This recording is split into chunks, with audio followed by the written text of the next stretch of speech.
Pero acordate, si nosotros declaramos así lo que es el método, tenemos que devolver algo. Y si estamos trabajando con la cláusula abstract, ¿sí? Significa que este método en la interfaz no devuelve nada. Entonces tenemos que declararlo con un void. ¿Sí? Fíjate, si nosotros pasamos por acá, el mouse nos dice return type for the method is missing. Está mal, ¿por qué? Bueno, tenés que setearlo con void, con la cláusula void. Set method return type to void. ¿Sí? Entonces, si nosotros lo citamos con void, fíjate que no aparece nada. Fíjate que el error desaparece. Está todo ok. Bueno, esta sería la estructura genérica de nosotros trabajar con este tipo de método. Generalmente, métodos abstractos podemos trabajar y también podemos trabajar métodos default. Estas son las particularidades de Java 8. Generalmente que se trabaja con esos dos tipos de métodos. ¿Sí? Public default y public abstract. ¿Sí?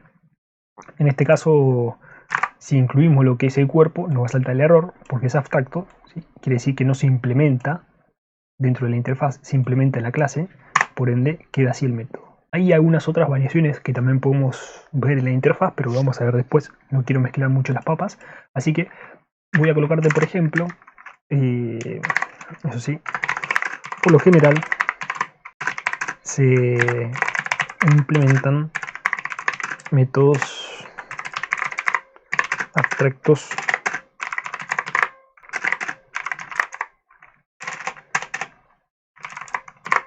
Control Shift F, ¿sí? Para el autoformato. Y vamos, por ejemplo, ya que estamos trabajando con la clase procesadores, vamos a listar todos los procesadores usando un, por ejemplo, ArrayList o un list. ¿Sí? Un ArrayList es un tipo de clase específica de la interfaz list que tiene, por ejemplo, algunas ventajas que no la vamos a analizar ahora, pero es completamente viable trabajarlo con ella. Tipo procesador. Bien. ¿Cómo declaramos, por ejemplo, un ArrayList? Bueno, siguiendo la misma metodología que nosotros ya vimos acá, public abstract void, tal cosa. En este caso, no va a ser de tipo void, el ArrayList, ¿sí? Y si nosotros importamos, control space, fíjate que vamos a trabajarlo en el paquete Java útil. Y acá nos dice que podemos implementarlo de la interfaz list. ¿Sí? Esta interfaz implementa todos los métodos opcionales o todas las operaciones de listas opcionales y nos permite trabajar con todos los elementos, incluyendo lo que son elementos null. Además de implementar la interfaz list, esta clase provee métodos para manipular el tamaño del array que son usados internamente para almacenar la lista. Y así sucesivamente. Si te pones a leer, tenés específicamente toda la API de Java acá. ¿Sí? Por eso cuando le damos un control space y vamos a importar un método, vamos a importar una clase, vamos a importar algo en lo que es Java, es importante leer esto. ¿Sí? Es importante leer esto. O si no lo agarrás, si no sabes mucho inglés, yo tampoco sé perfectamente inglés, lo copias, clic derecho, copy, y lo llevas al traductor. ¿Sí? Y de esa forma aprendés. Eso es importante, tenés que aprender, porque si no, no tiene sentido simplemente empezar a importar clases, empezar a importar cosas, porque después te olvidás. Esa es la realidad. Entonces, una vez que nosotros hemos creado el ArrayList, acordate que esto no creo que lo hemos visto. Bueno, vamos a tocarlo ahora, ya que estamos. ¿Sí? Hay mucho.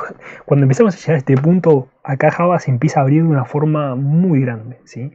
Empezamos a tener mucha cantidad de cosas que realmente son complicadas de ver.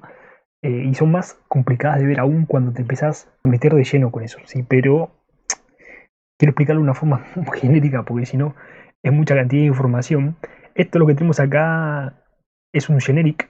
Cuando tenemos esta cota hacia la izquierda, el signo de menor, el signo de mayor es un generic.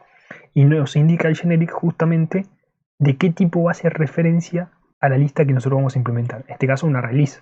Puede ser una clase, ¿sí? Nosotros podemos tener una interfaz con un generic, ¿sí? Acá, este generic, por ejemplo, puede ser específicamente, no sé, de la CPU. Este generic puede ser específicamente, por ejemplo, de celular. Qué sé yo, tenés que crear una clase que llame celular e implementás ese generic dentro de lo que es la interfaz. ¿Sí? Es un tema que lo vamos a ver después, bastante útil. Y esto va a suplir, por ejemplo, ese generic que todavía no vimos a lo que es el polimorfismo. ¿Sí? Lo vamos a ver también después. Entonces esto queda para después. Simplemente el ArrayList, que seguro lo has utilizado varias veces en lo que es Java básico, nos va a permitir a nosotros definir el tipo de ArrayList, el tipo de lista que nosotros vamos a manipular. En este caso, el ArrayList va a ser de procesador, ¿sí? De la clase procesador. Nosotros hemos desarrollado esta clase y vamos a trabajarla con el ArrayList.